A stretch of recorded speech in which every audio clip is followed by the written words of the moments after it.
One thing toy companies always want to do is save money. So today we're going to look at sometimes toy companies reuse the same mold to sell you a toy you already basically had. But we're going to go all the way back to the 70s, 1978, and look at a big Jim toy that became famous with the He-Man toy line. In 1978, the Big Jim action figure line had a tiger. That tiger was reused as part of the 1983 Masters of the Universe line to make everyone's favorite house-trained pussycat, Cringer, or better known as the Battle Cat when he has on his battle armor. As you can see here, they used the same mold. As for the evil panther figure, under that velvet purple fur is all green, as it was used by the same mold also. It's just the Cringer tiger without the stripes. After being burned so many times on movie action figure lines, Mattel needed to save costs for its Demolition Man action figure line. So when it was time to make the Sylvester Stallone action figure, they looked back to see what other figures that may have fit the build. And they found He-Man from their relaunched 1990 action figure line. So after some retooling, that He-Man action figure became Demolition Man. And here's something I found a little curious. This action figure here from the relaunched 1990 He-Man line has a head that looks very much like Sylvester Stallone, almost like a Rambo figure. Although I'm not sure this was something reused from the Mattel line, it does look like it could have been.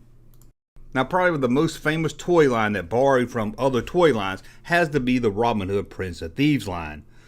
Fitting name, right? Prince of Thieves, because they sure did steal from Star Wars, RoboCop, and Superpowers. So let's take a look at the action figures from that line, and even the playset that borrowed the molds from previous toy lines. Let's take a look at the Robin Hood action figure. He has a G on his belt. Have you ever noticed that? What's that G stand for? No, it's not Good Samaritan. It stands for Green Arrow, as the body of the Robin Hood action figure was just a Superpowers Green Arrow figure. Let's take a closer look at Little John. The chest area was taken from a Superpowers Hulkman figure, and those legs, believe it or not, those are Batman's superpower legs. Although the knee joints have been replaced, they do have the same muscles. And what about the Dark Warrior figure? You can't really tell what figure this is based on until you take all his clothes off, and let's admit, we all did that. Its chest plate is also from the Superpowers Hulkman action figure. As for the legs, we're not really sure what they came from. Could they be an all-new mold? It's possible, but with how much is recycled for this action figure line, I really doubt it. The Azim figure also takes from different figures. Again, the legs is really unsure, but it seems to be the same legs used for the Dark Warrior. The chest area of the figure is a Superpowers Shazam figure, and parts from the Superpowers Green Arrow figure was used again, this time the arms. The Sheriff of Nottingham also has parts from Superpowers. The arms, again, is from the Superpowers Green Arrow figure, and the body is from the Superpowers Lex Luthor. But what about the head? Even it was reused. That head was first used for the Chainsaw figure from Kenner's RoboCop line. What about Will Scarlet? Well, the upper part of his body was taken from a Superpowers Robin figure. What about those legs? Well, they're taken from a Superpower figure also, Darkseid. Now you'd think the Fat Fire Tuck action figure was taken from a Superpowers Penguin, but no it wasn't.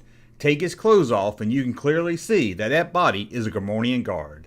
And although the figures did take a lot from Superpowers, they did take a lot from Star Wars, especially in the playset area. The Return of the Jedi Ewok Village became Robin Hood, Sherwood Forest. Of course, they added some treetops, and to me, made the playset a little better. The Star Wars Power of the Force Ewok Battle Wagon became Robin Hood Battle Wagon. The Robin Hood Battle Wagon? Well, it came with the Ewok Catapult. Whew, that's Robin Hood for you, right? Stealing molds from the rich to give to the poor. But let's look at Star Wars. First, we'll start with how Kenner took stuff from their past to get Star Wars toys to the market. Kenner was in a hurry to get Star Wars product to the store, so they looked back in their archives to see what they could retool and slap a Star Wars name on. Many of the items they retooled came from the $6 Million Man line. The HB headset radio receiver, worn by every fan of the $6 Million Man, was retooled and painted to the Luke Skywalker AM headset radio. Kenner had a line of paint design books called Dip Dots. One of the most popular was the $6 Million Man, so they quickly rechanged it to Star Wars. One thing kids loved from the $6 Million Man television show was every time Steve Austin brushed his teeth. Well, Kenner repackaged that toothbrush as the Star Wars toothbrush, which I believe was based on a deleted scene where Uncle Owen gets upset at Luke Skywalker for not brushing his teeth before going to Taku Station. Luke! Take these two over to the garage. I want them cleaned up before dinner. But I was going into Tashi Station to pick up some power converters. You can waste time with your friends after you have used your Star Wars laser toothbrush. All right, come on. Kenner was having big success before Star Wars with his SSP van line, so they repainted those SSP vans into Star Wars vans, and they became a cult classic. But they needed to get a game to the market quickly, and one of the games they had a few years before was Aerial Aces, a Target game.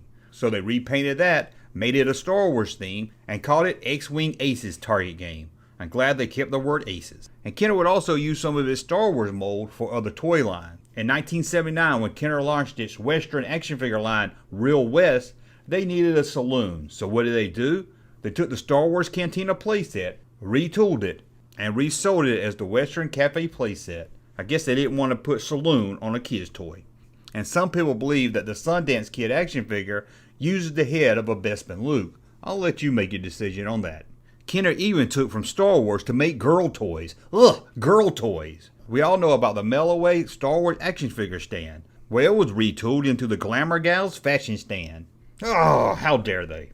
When Kenner went to work on an Ewok Playhouse, they went back to the 70s, as they planned to recycle their Treetop Playhouse. But it seems Lucasfilm wasn't happy with Kenner's plan to just repackage an old 70s toy as an Ewok toy. So they modified it just a little bit and released the Ewok Family Hut. The toy is so fun, kids want to get their hair cut to look like it.